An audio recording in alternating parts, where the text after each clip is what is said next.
Assalamu alaikum warahmatullah. Bayan Allah alhamdulillah da aka saki Siman Abbas nan ko, I know sanda aka fara kes din ko maza Twitter, Facebook, Instagram ga mutuniyar arziki, she is hardworking, she is smart, get yourself a hardworking woman, kaza kaza kaza, a loyal woman, kaza kaza kaza, fine alhamdulillah. Allah ya saka mata da alkhairi. Ta yi kokari yanzu lokaci ya zo, ta yi achieving wannan milestone din.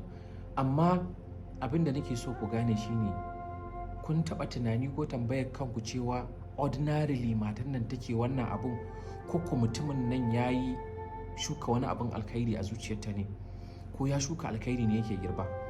Do you think idan irin sojojin nan ne da bai bata abinci ko kuma yake shawar giyaye da ke ta matan nan za ta yi wannan wahalan for 6 years mace ta jira ka ballanta ne kuma a ce to the point of tana zuwa neman maka alfarma, tana kwana a offices cikin sauro saboda a sake ka, to the point of going to break it family da ta nema maka yanci.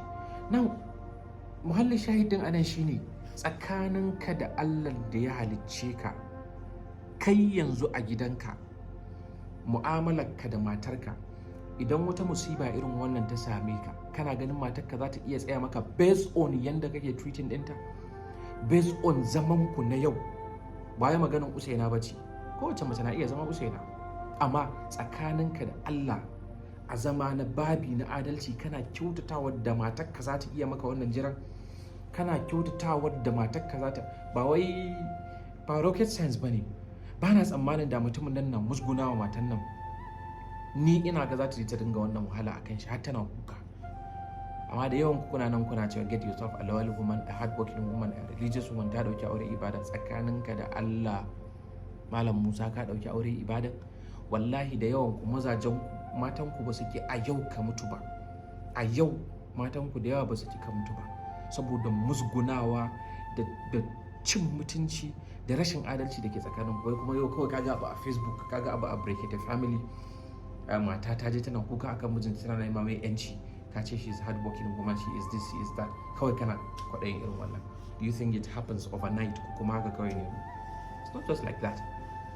Mata kuma all of you saying empower your woman, empower your woman. Kun san ku problem ɗinku shine the only empowerment you guys are conversant with shine a baku kuɗi. All of you reposting the video empower your woman, empower your woman, empower your woman is about kujari, even if you have zero idea, zero creativity, nothing. Ballantane kuma ai magana your empowerment is social empowerment, spiritual empowerment, emotional. You don't know about any of this things. The issue is a auriko, we are being selfish. Everybody is using this to satisfy their selfish interest.